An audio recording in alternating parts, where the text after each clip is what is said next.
जय हिंद, वंदे मातरम। दोस्तों, आज की इस वीडियो में हम बात करेंगे देश दुनिया की तमाम सबसे बड़ी खबरें। तो सबसे पहले हम आपको बता देते हैं कुछ हाइलाइट्स जो आज की इस वीडियो में आपको बताने वाला हूं। सबसे पहले हम बात करेंगे कोरोना वायरस को लेकर। जी हां दोस्तों, देश में क्या स्थिति बनी हुई है, कब तक वैक्सीन भारत के तमाम यानी आम लोगों तक पहुंच सकेगी, जानेंगे इस खबर को विस्तार से। अगली सबसे बड़ी खबर आ रही है सेक्टर में भारतीय सेना का और बढ़ा दबदबा। जी हां दोस्तों, लद्दाख में किस सेक्टर में भारत का जो है दबदबा बन चुका है। 20 से ज्यादा रणनीतिक चोटियों पर नियंत्रण है इस समय भारतीय सेनाओं का, जानेंगे इस खबर को विस्तार से इस वीडियो के अंदर। साथ ही हम आपको बताएंगे केंद्रीय विद्यालय कब से खुल रहे हैं। जी हां दोस्तों, जानेंगे इस खबर को भी विस्तार। आपको बताएंगे देश की सबसे बड़ी खबर आज जी हां दोस्तों जो निकल रही आ रही है किसान आंदोलन को लेकर।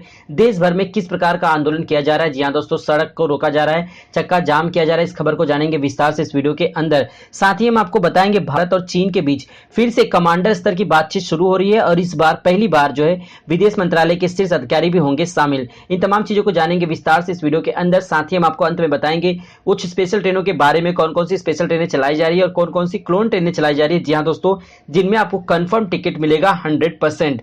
तो सबसे पहले हम बात कर लेते हैं आज की सबसे बड़ी अपडेट भारत और चीन के बीच। जी हां दोस्तों, भारत और चीन के बीच लगातार लद्दाख के मामले के बाद से ही तनातनी देखने को मिली और इसी बीच एक बहुत ही बड़ी अपडेट आ रही है सामने से कि एक बार फिर से कमांडर स्तर की बैठक हो रही है दोनों देशों के बीच, क्योंकि हालात इस समय बद से बदतर होते जा रहे हैं। चीन और भारत के बीच युद्ध के आसार नजर आ रहे हैं। बात करें भारत और चीन के बीच सीमा विवाद यानी एलएसी पे जो है खत्म होने का नाम नहीं ले रहा है। हालांकि संसद में रक्षा मंत्री ने यह भी माना था कि यह मामला इतना आसान नहीं है। उन्होंने कहा था कि इसका हल बातचीत से ही निकाला जा सकता है, लेकिन सीमा पर शांति जरूरी है। इसी काम में सोमवार को एक बार फिर से दोनों देशों के बीच कमांडर स्तर की बैठक हुई और यह कोर कमांडर स्तर की छठी बातचीत हो रही है। खास बात यह है कि इसमें विदेश मंत्रालय का एक वरिष्ठ अधिकारी भी शामिल हो रहा था, जो इसके पहले कभी नहीं हुआ। जहां दोस्तों सूत्रों के मुताबिक बताया जा रहा है कि दोनों देशों के बीच कोर कमांडर स्तर की यह वार्ता चीन वाले हिस्से मोल्दी में होगी। यह वार्ता सुबह 9 बजे से शुरू होगी। स्पष्ट है कि इस वार्ता में भारत के कुछ महत्वपूर्ण जो है हल निकालना चाहता है। एससीओ समिति के दौरान दोनों देशों के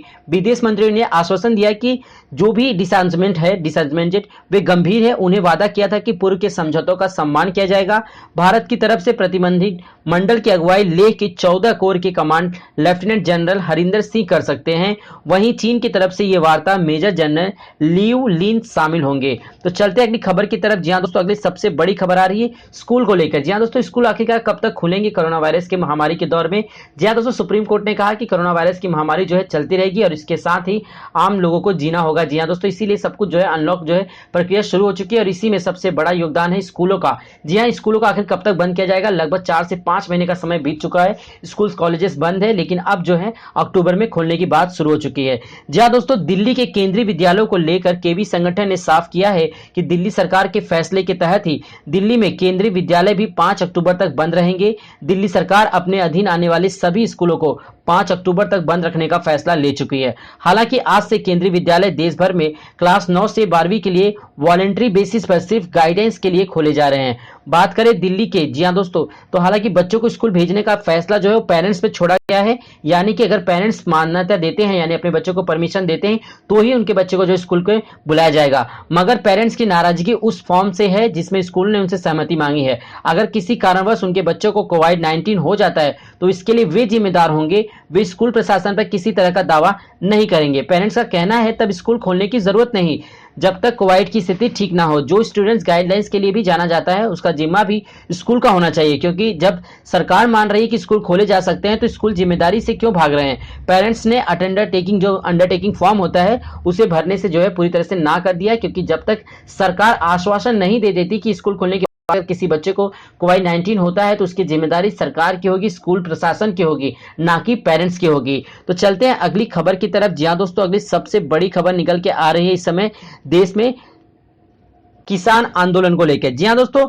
हरियाणा के किसानों ने कृषि बिल यानी फार्म बिल जो अभी पास हो रहा है, जी हां दोस्तों, उसके खिलाफ अपना विरोध प्रदर्शन तेज कर दिया है। कई किसान संगठनों ने आज यानी रविवार को प्रदर्शन बुलाया। सड़क रोको आंदोलन के तहत किसानों ने हाईवे ब्लॉक करने का ऐलान किया था। इस घोषणा के तहत आज सैकड़ों की संख्या में किसान अंबाला में सड़कों पर उतर आए हैं। किसान ट्रैक्टर लेकर सड़कों पर उतरे और बिल के विरोध में नारेबाजी की। इस दौरान प्रदर्शनकारियों ने झंडे और बैनर भी दिखाए। जी हां, लगातार किसान अपनी जान हथेली पर लेकर, क्योंकि इस महामारी के दौर में जहां 2 से 3 लोग इकट्ठा नहीं हो पा रहे हैं, ऐसे हालात में हजारों की संख्या में किसान यानी जो अन्नदाता हैं देश के एग्रीकल्चर डिपार्टमेंट, जिसमें की वजह से जीडीपी में इसमें 3% का ग्रोथ हुआ। जहां भारत की जीडीपी -23% में थी, वहां पर एकमात्र सेक्टर था जो एग्रीकल्चर था, जहां पे 3% की ग्रोथ हुई। ऐसे सेक्टर में प्रधानमंत्री नरेंद्र मोदी के द्वारा कुछ नए नियम और कुछ नए बिल पास होने की वजह से जो है किसानों में जो है एक असंतोष है, और जिसकी वजह से किसान प्रदर्शन कर रहे हैं। लगातार प्रधानमंत्री नरेंद्र मोदी सरकार से लोगों की गुहार लगाई जा रही है,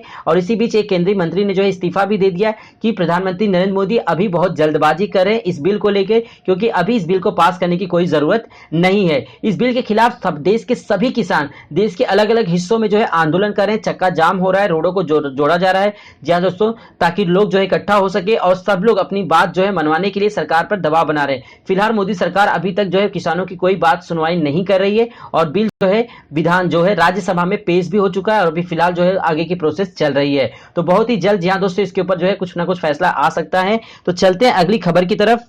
अगली सबसे बड़ी खबर आ रही, आंध्र प्रदेश में हिंदुओं के साथ हो रहा है अल्पसंख्यकों जैसा व्यवहार, ऐसा कहा है सांसद ने। जी हां दोस्तों, बात करें हम तो वाईएसआर कांग्रेस के असंतुष्ट सदस्य के रघुराम कृष्ण राजू ने लोकसभा में उठाए बड़े सवाल। आंध्र प्रदेश में हिंदू मंदिरों को लेकर नियमों में बदलाव किए जा रहे हैं, रघुराम कृष्ण राजू ने ऐसा कहा। ईसाई आयोग या मुस्लिम आयोग की तरह एक धार्मिक आयोग या हिंदू आयोग भी बने, ऐसा जो है राजू जी का मानना है। लोकसभा में वाईएसआर कांग्रेस के असंतुष्ट सदस्य रघुराम कृष्ण राजू ने आरोप लगाया कि आंध्र प्रदेश में हिंदू मंदिरों को लेकर जो है नियम में बदलाव किए जा रहे हैं, और इसके लिए वो एक कम्युनिटी बनाने की जो है सिफारिश कर रहे हैं। राजू ने कहा कि इस विषय को देखने के लिए ईसाई आयोग या मुस्लिम आयोग की तरह एक धार्मिक आयोग या हिंदू आयोग भी होना चाहिए। राजू ने इस संबंध में प्रधानमंत्री नरेंद्र मोदी के हस्तक्षेप की मांग करते हुए कहा कि केवल एक कर्मयोगी ही इस मुद्दे को देख सकते हैं। उन्होंने कहा अन्यथा हमारे राज्य में अत्याचार हो रहे हैं। उन्होंने आरोप लगाया कि राज्य में हिंदू बहुसंख्यक हैं, लेकिन हमें अल्पसंख्यक की तरह देखा जा रहा है। राजू ने बहुत ही बड़े बड़े आरोप लगाए, जिनमें उन्होंने कहा कि तिरुपति के पास तिरुमाला में भगवान वेंकटेश्वर के प्रसिद्ध मंदिरों में सदियों पुराने नियमों को केवल एक व्यक्ति के लिए बदलने का प्रयास किया जा रहा है। समझा जाता है कि उनका परेछ इशारा तिरुमला तिरुपति देवस्थानम के अध्यक्ष वाई सुब्बा रेड्डी के बयान की ओर था कि मुख्यमंत्री वाईएस जगन मोहन रेड्डी को मंदिर के दौरे के समय भगवान वेंकटेश्वर के आस्था जताते हुए अनिवार्य घोषणा पत्र पर दस्तखत करने की जरूरत नहीं है। नियम के अनुसार मंदिर दौरे पर आए किसी गैर हिंदू को घोषणा पत्र पर हस्ताक्षर करने होते हैं। तो इन तमाम चीजों को लेकर जो है फिलहाल जो है लोकसभा में बात चर्चा हुई, और देखते हैं इसके ऊपर क्या निर्णय लिया जाता है।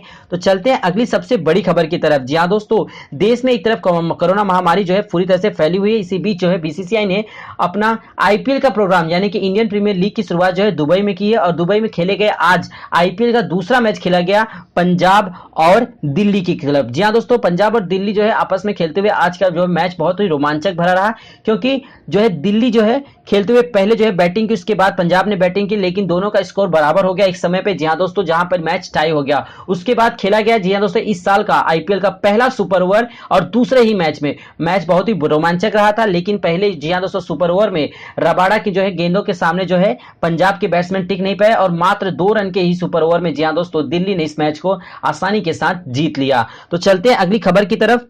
अगली सबसे बड़ी खबर आ रही रेल विभाग को लेकर। देश भर में अनलॉक की प्रक्रिया शुरू हो चुकी है, लेकिन अभी भी लोकल ट्रेनों को, पैसेंजर ट्रेनों को पूरी तरह से खोला नहीं गया है। रेल मंत्रालय ने साफ साफ कहा कि राज्य सरकार जब तक परमिशन नहीं देती तब तक वो रेल सेवाएं चालू नहीं कर सकती। लेकिन इसी बीच रेल सरकार ने यह भी कहा है कि साफ साफ कि जिन जिन इलाकों में यानी कि जहां पर सबसे ज्यादा वेटिंग लिस्ट होगी, यानी कि सबसे ज्यादा गर्दी देखने को मिलेगी, उन इलाकों में उन रूटों पर जो है स्पेशल ट्रेनों की संख्या में इजाफा किया गया। 21 सितंबर से 40 नई जो है लोकल जो है क्लोन ट्रेनें चलाई जा रही है। ये क्लोन ट्रेनें का मतलब ये होता है कि हुबहू उसी ट्रेन के नाम पीछे यानी 1 घंटे के बाद एक नई ट्रेन चलाई जाएगी, जिसमें तमाम वेटिंग लिस्ट वालों को कंफर्म करके भेजा जाएगा।